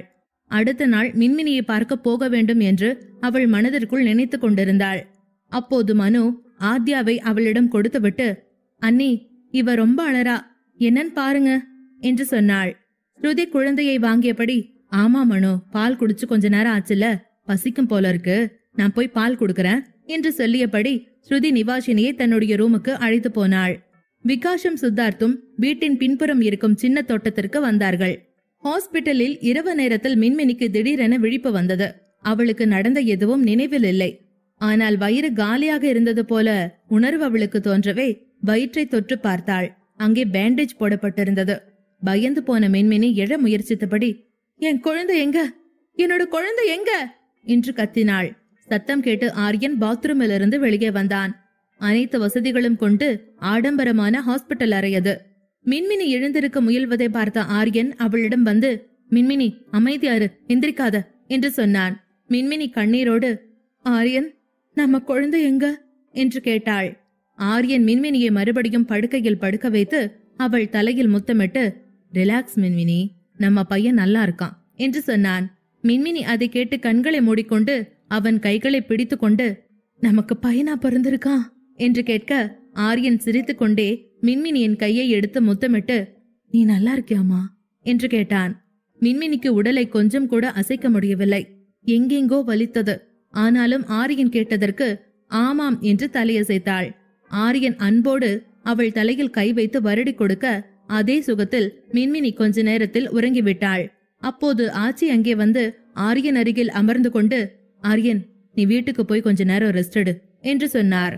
ஆச்சி இன்னமும் வீட்டுக்கு போகாமல் அங்கேயே இருப்பதை பார்த்து ஆச்சரியப்பட்டான். ஆச்சி, நீங்க என் வீட்டுக்கு போலியா என்று கேட்க ஆச்சி அவன் தலையை தட்டி, நான் இப்ப வீட்டுக்கு போயிட்டு அங்கிருந்துதான் வரேன் என்று சொன்னார். அதன் பின் ஆரியன் ஆச்சியிடம், நான் இங்கே இருக்கேன், நீங்க டென்ஷன் ஆகாதீங்க, நான் மின்மினிய முழுசா பாத்துக்கிறேன், நீங்க டென்ஷன் இல்லாம வீட்டுக்கு போங்க என்றான். ஆச்சி அதை கேட்டுவிட்டு புன்னகைத்து, சரி நான் போய் பேரனை பார்த்துட்டு கிளம்புறேன் என்றபடி அங்கிருந்து மறுபடியும் நடந்தே குழந்தையிடம் வந்து அவனை கண்ணாடி ஜன்னல் வழியாக பார்த்துவிட்டு ஹாஸ்பிட்டலில் இருந்து வெளியே போனார். இன்னொரு பக்கம் சில விருந்தினர்கள் இன்னமும் கிளம்பாமல் அங்கங்கே அமர்ந்து பேசிக் கொண்டிருந்தார்கள். அவர்களுக்கு இரவு உணவு தயாரிக்க வேண்டியிருந்ததால் தாரிகா சமையல் அறையில் இருந்தாள். அப்போது கிச்சனில் இருந்த அர்ச்சனா தாரிகாவிடம், சரி தாரிகா, நீ போய் தூங்கு என்றார். தாரிகாவோ, இல்லத்த, நான் இந்த பாத்திரத்தை கழுவி வச்சுட்டு போறேன் என்று சொல்ல, அர்ச்சனா, இல்லம்மா, இதெல்லாம் நம்ம காலையில பாத்துக்கலாம், இப்ப நீ போய் தூங்கு என்று சொன்னார். அதை கேட்ட தாரிகா, சரிங்கத்த என்று சொல்லிவிட்டு போனாள். அர்ச்சனா கொஞ்சம் தள்ளி டைனிங் ரூம் சேரில் அமர்ந்து போன் பார்த்து கொண்டிருந்த மயங்கை பார்த்தார். இவர்கள் இருவரும் ஒருவருக்கொருவர் சரியாக பேசிக்கொள்ளவில்லை என்பதை அவராகவே புரிந்து கொண்டார். அர்ச்சனாவுக்கும் தாரிகாவுக்கும் நடந்த சண்டையெல்லாம் நாட்போக்கில் சரியாகிவிட்டது. தேவையில்லாமல் தாரிகாவை சந்தேகப்பட்டதற்காக அர்ச்சனா மிகவும் வருத்தப்பட்டு கொண்டிருந்தார். அவளிடம் அதற்காக மன்னிப்பும் கேட்டிருந்தார். இப்போதுதான் தாரிகா அதை அவள் வீடு என்று நினைக்க ஆரம்பித்து அந்த வீட்டில் இருக்கும் எல்லா மக்களைப் போல ஒன்றாக இருக்க பழகி கொண்டிருந்தாள். தாரிகா கிச்சனில் இருந்து வெளியில வந்த போது மயங்க் தன்னுடைய போனில் பிஸியாக இருந்தான். அவளுடைய கொலுசு சத்தம் கேட்டு மயங்க் அவளை பார்க்க ஆரம்பித்த போது தாரிகா வேகமாக படிக்கட்டுகளை நோக்கி ஏறப்போனாள். தாரிகா மாடிக்கு மனு ரூமுக்கு போவதை பார்த்து மயங்க் சிரித்துவிட்டு அவளை வேகமாக பின்தொடர்ந்தபடி, தாரிகா, நம்ம ரூம் அங்க இருக்கு, நீ எங்க ஓடுற என்று கேட்டான். தாரிகா மயங்கின் சத்தம் கேட்டு, நான் மனு ரூமுக்கு போறேன் என்றாள். மயங்க் அவள் அருகில் வந்து அவள் கையை பிடித்து கொண்டு, வா, நம்ம ரூமுக்கு நம்ம 2 பேரும் ஒன்னா போலாம் என்று சொன்னான். தாரிகா இல்லை என்று தலையாட்ட மயங்க் அவளை தன்னோடு வலுக்கட்டாயமாக அழைத்து வந்து ரூமின் கதவை உள்ளே பூட்டினான். ஆனால் தாரிகாவிற்கு பயமாக இருந்தது. கிட்டத்தட்ட 5 மாதங்களுக்கு பிறகு தாரிகாவும் மயங்கும் அந்த அறையில் ஒன்றாக இருந்தார்கள். என்ன பேசுவது, எப்படி பேசுவது என்று அவளுக்கு எதுவுமே புரியவில்லை. மயங்க் அவள் அருகில் வந்து அவளுடைய ஆடையை விலக்கினான். அவள் கழுத்தில் இருந்த நகைகளை ஒவ்வொன்றாக கழற்றினான். நீ ரொம்ப டயர்டா இருக்க போல என்று கேட்டான். தாரிகா தலை குனிந்து ஆமா என்றாள். மயங்க் அவளுடைய தோடை கழற்றியபடி, சரி போய் ட்ரெஸ் மாத்து, உனக்கு எந்த ட்ரெஸ் கம்ஃபர்டபுளா இருக்கோ அது போடு என்றான். அதன் பின் தாரிகா எதுவும் பேசாமல் ஆடை அலமாரியை நோக்கி போனாள். மயங்க் ரூமிற்குள் ஆடை மாற்றிக்கொள்ள ஆரம்பித்தான். தாரிகாவிற்கு அவனை அப்படி பார்க்க வெட்கம் வரவே வேகமாக பாத்ரூமிற்குள் ஓடினாள். கொஞ்ச நேரம் கழித்து தாரிகா வெளியே வந்தாள். பிங்க் நிற நைட் ட்ரெஸ் ஒன்றை அவள் அணிந்திருந்தாள். மயங்க் ஆச்சரியமாக அவளை பார்த்தபடி, யார் அது? கொஞ்ச நேரத்துக்கு முன்னாடி புடவை கட்டி சுத்திட்டு இருந்த பெரிய பொம்பளை எங்க என்று தாரிகாவை கிண்டல் செய்தான். தாரிகா எதுவும் பேசாமல் நிற்க, இந்த ட்ரெஸ் எப்ப எடுத்த என்று கேட்டான். தாரிகா, நான் ஆன்லைன்ல வாங்கின, மனு ஹெல்ப் பண்ணினா என்று சொன்னாள். மயங்க் தாரிகாவிடம், இந்த பிங்க் ட்ரெஸ்ல நீ ட்ரெஸ் போட்டிருக்கியா இல்லையானே தெரியல, உன்னோட ஸ்கின் கலர்ல எதுக்கு ட்ரெஸ் போடுற என்று வழிந்தான். அதன் பின் மயங்க், சரி சரி நேரமாச்சு, வா தூங்க போலாம் என்றான். அதை கேட்ட தாரிகா ஆச்சரியத்தோடு மயங்கை பார்த்தபடி எதிர்த்து பேசாமல் கட்டிலில் போய் படுத்து கொண்டாள். மயங்க் அவள் இடுப்பை பிடித்தபடி எட்டி விளக்கை அணைக்க, தாரிகா, ஏன் எதுக்கு லைட் ஆஃப் பண்றீங்க என்று கேட்டாள்.